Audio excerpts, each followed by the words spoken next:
In front of me is POCO M6 Pro, and today I would like to show you how you can switch on and use voice typing.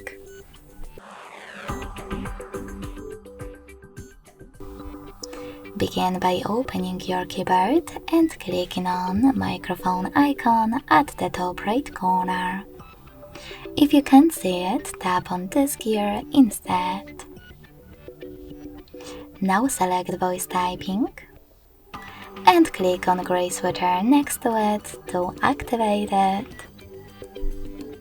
When you finished, go back to your keyboard and click on the same, now visible microphone. As you can see, voice typing is on. If you wish to stop, tap on the same microphone again. Thanks so much for watching. If you enjoyed this video, leave a like, comment and subscribe.